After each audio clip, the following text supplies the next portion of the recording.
Well, good morning again. Daniel Valdez again. It is a pleasure and honor to talk to you. Thank you so much for joining me. I really, really appreciate it. It's time. It's Area Saturday time. It is this weekend. I am going area by area. I am breaking it all down.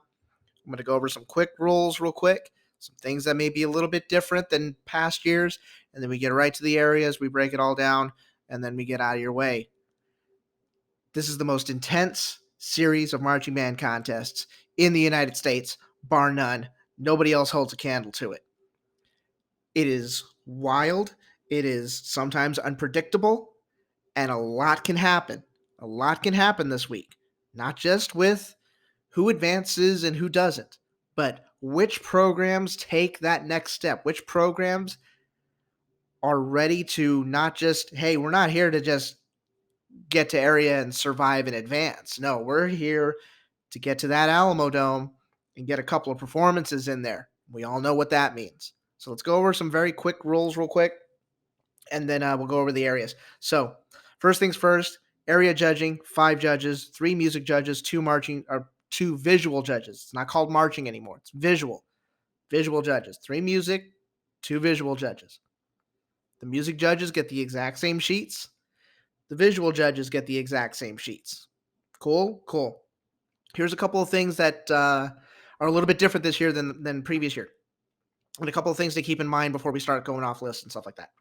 Number one, the recaps for the area contests will be available on the UIL website um, as soon as those areas complete their finals performances. As soon as the UIL contest office um, receives the certified results from those contests. Now, the way it works is you do prelims, we find out who makes finals, area finals. After area finals, we pick our however many programs are allowed to get certified through the state contest per area. You got to certify the results, you got to get them to the contest office, and you have to actually draw. This is a lot of people don't know this, you actually draw for your state prelims time at the area contest. You actually draw for that. So we kind of start piecing that stuff together little by little. And then later in the afternoon on Sunday, this coming Sunday, we will have a full contest list for not just the 6A programs, but the 4A programs and 2A programs as well. Keep in mind, Conference 3A and Conference 5A, this is not a state year for them. It is area contest, and that's it. Yes, I know the rules are going to change, but they haven't changed yet. So you can save those those messages and emails for another time. There's that. Speaking of recaps, something different, something that I don't think has ever happened before in the history of the UIL state marching contest or area marching contest. Typically, when they post recaps, you just see the ordinal rankings of the judges, meaning it's, let's say, Daniel Valdez Fine Arts Academy for hamburger aficionados. Get that sounds like a really good school. I would send my kids there. I'm just saying, whatever. It would give for my recap, it would have just the 5 judges ordinal ranking, which means it would say Judge 1 had you in first place, Judge 2 had you in 5th place, Judge 3 had you in 2nd place. That's all it would say. It wouldn't break down these little sub captions that exist on the sheets, because that's what the judges have to go off. You get so many points for woodwind, so many points for brass, so many points for ensemble, so many points for percussion. There's not a specific judge like state where it's like you only have one person that only looks at the woodwinds and one person that only looks like the brass and one person that only listens to percussion. You don't have that here. You got 3 judges, but all 3 of them are responsible for every section in the band. So the recaps are going to look very long. There's going to be a lot of numbers to them. At the end of the day, we're just taking the ordinal rankings. We're just taking, hey, that judge had you in 2nd place. This judge had you in 3rd place. The reason we do that is to prevent prevent one judge from essentially calling the contest because for whatever reason. we don't want that. We try to have it as fair as possible. Cool? Cool. So those are things you're going to see there as the recaps come up. We're going to repost these on the TexasBands.com Facebook page. I'm going to post them on my Instagram account at @DanPonvaldez.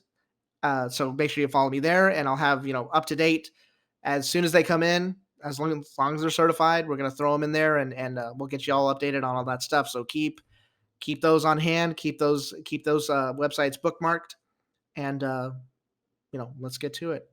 It's pretty exciting stuff. I can't wait. I can't wait for this area Saturday. Like I said, it's the most intense series of marching band contests out there. This is going to be a special year because after all the projections and after everything that I've counted, and I hope my math is right, at the end of Saturday night, when the dust is settled and all the results have been verified, we're looking at least 42 bands in Conference 6A to be certified to the UIL State Marching Band Championships. It is an incredible honor. It is something to not be taken lightly. It is something to not be taken for granted. So, with that being said, without further ado, ladies and gentlemen, the road to state goes through the Dan podcast. Welcome to the Nerdin. We are at Area Saturday Conference Area 6A area marching band contests all over the state of Texas. I've got 9 areas to go through. We're going to go through all of them. We're starting off in West Texas, Area A marching contest, Ratliff Stadium in Odessa, Texas. We got 15 programs at area prelims. 7 of them are going to area finals, and 3 of them will be certified to the state marching band championships. This is a very important moment for Area A because last year, if you remember, if you don't, Area A did not have enough programs to warrant a prelims finals format. Not enough qualified. This year we have it. So they're getting full prelims, they're getting a full finals contest, and they're certifying 3 to the state marching band championships. Now keep in mind, it is each area certifies 1 band for every 5 bands that qualified for area. I don't say compete, I say qualify. That's going to make more sense when we get to Area D. So that's where we get that 15 programs qualified out of Area A. We go into that 5 times. You get 3. 3 programs are certified to the state marching contest out of Area E, and then those programs are excited to have a finals format back for this year. So that's Area A. Going to Area B, marching contest, Pennington Field in Bedford, Texas. 32 programs are competing in area prelims. 12 of them will go on to area finals. 6 of them are going to the state marching contest. This is a stacked area contest. Lots of familiar faces, lots of programs that are starting to make a name for themselves and are knocking on the door already. So Area B, definitely one of those areas that you got to bring your A game, not just for prelims. You got to really step it up for finals because that is a difficult area to crack. We go to Area C marching contest, Mesquite Memorial Stadium in Mesquite, Texas. 31 programs are competing at Area C prelims. 12 of them are going to finals for Area C, and then 6 are being certified to the state marching contest. This is very unique in that Area C usually only certifies 5, but they had some other qualifications coming in this year. There were up to 31 programs competing that qualified for area. 6 of them are going to the state marching contest. Area C, what do we know about there? Of course, we know about Louisville ISD. We know about Marcus being the bronze medalist from last year's state contest. We know about Club 499 Hebron High School as the reigning defending state marching band champions. Very difficult again for Area C. We're now in Area D marching contest, Hero Stadium in San Antonio, Texas, my hometown, the one that I call home when I'm not traveling all across the state. 24 programs are competing at Area D. 10 will go on to finals, but we're certifying 5 to the state marching contest. You're saying, wait a minute, what's up with that? Shouldn't there be 25 programs competing? There's not. There's 24. We are still certifying 5 from Area D because 25 programs actually qualified for area. The Mo and Gene Johnson machine has Bands of America Grand National Championships to focus on. They've decided to not participate in the area and state rounds of the UIL marching contests. However, they did go to region. They did receive a 1. They did qualify for area. Therefore, their Division 1 rating at region does count towards how many programs Area D is allowed to certify to the state marching contest. So even though there's only 24 competing at Area D, 5 will go on to the state marching band championships at Area D. Stacked area. 3 bands in here made Conference 6A state finals last year. Cedar Ridge, Claudia Taylor Johnson, and Ronald Reagan. Dripping Springs is now 6A. Last year, they were a Conference 5A state finalist. So you got 4 state finalists across 2 conferences in this area. This is going to be tough for Area D. Watch out.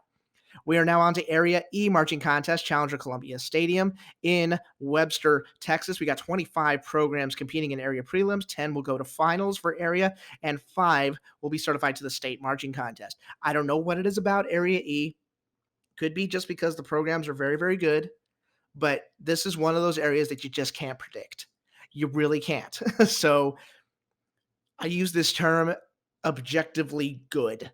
you just have to you just have to be undeniable. You really just have to be that way, especially in area E where the results seem to just kind of be unpredictable. So what can I say? Everybody out in area E, bring your A game, be objectively awesome because it's going to take a lot to get one of those 5 spots to the state marching contest out of Area E. Let's go to Area F marching contest, Galena Park ISD Stadium in Houston.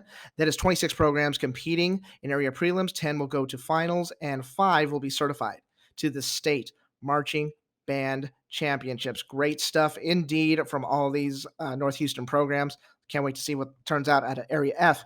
We go on to Area G marching contest, PSJA ISD Stadium in Pharr, Texas. I got 16 programs competing in area prelims. 7 will go on to finals, and 3 will be certified to the state marching band championships out of Area G.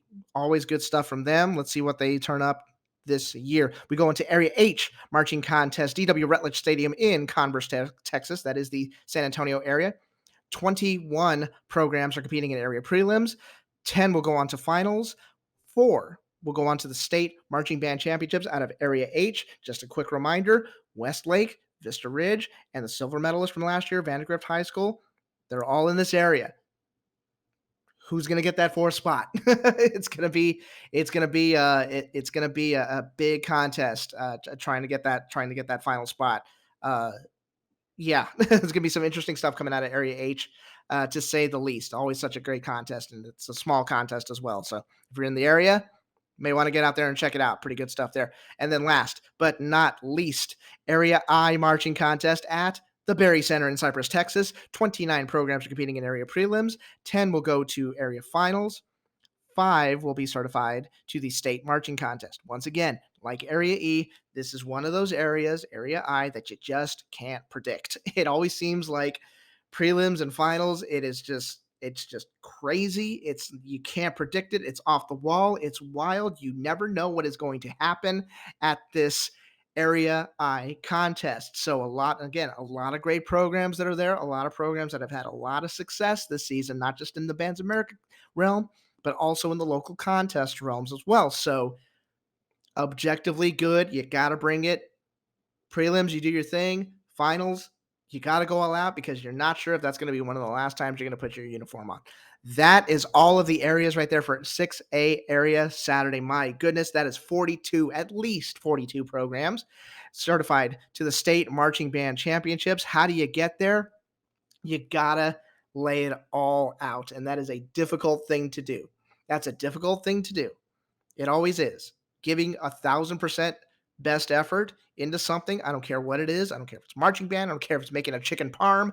It is a difficult thing to do because you're asking your mind, you're asking your body to push itself to its very limit. The question is, are you willing to make that sacrifice, knowing that it may not turn out the way you want it to? A lot of young people are scared of that nowadays. And I get it. I understand. I was the same way for a while. And then I became drum major of the program, and then all hell broke loose. So you gotta, preparation is everything. You know, I say this every single year. You can't just turn on the performance like a light switch. Usually the programs that are really getting on at this stage of the season, late season, these are the programs that have been building up to it. It doesn't just automatically click in. Very rare cases does it automatically click in. Usually you kind of know. You kind of know if it's going to happen or not. So to everybody out there competing, to all the parents, to all the staff, good luck. Have fun this weekend. It is going to be an intense Saturday as always. I mean, my goodness, what more could you ask for? It's just incredible stuff all around. There's always such fantastic performances. Like I said, going from prelims to finals, It's a lot of it's wild, a lot of it's unpredictable, a lot of it, you know, there's a lot of movement that can happen. There's a lot of movement that can happen. So get ready for a very entertaining Area Saturday, like it always is. Like I said, TexasBands.com Facebook page, my Instagram at Dan Valdez. Once the results get certified, we'll post them, and then I'll come back either probably Sunday, probably not Saturday night, but Sunday, well, maybe Saturday night. Wouldn't that be fun if all the area results came in and I did something like live? I don't know. We'll see. Uh, we'll come back either Saturday night or Sunday afternoon, and we'll do a, big nerd in, and then we'll do a 6A area contest or 6A state contest thing where we do a nerd in, we do all the programs, we do all that fun stuff. Like, there's a lot to get to. There's a lot of stuff I got to record. So I can't wait. It's all coming to an end. It's all coming home. All coming home to My Alamo Dome in San Antonio, Texas. You want to get there, you got to prove it. You want to get to My Alamo Dome, you better lay it all on the line. You want to get to My Alamo Dome, you better be willing to sacrifice everything for one more performance. Can you do it? Do you have it in you? Are you willing to do it? If so, bring it on. Let's do this. Area Saturday. Good luck to everybody, and be safe, have fun, and let's get after it. Thank you all so much for listening. I am done here. I will talk to you all soon. Take care. Adios. Bye bye.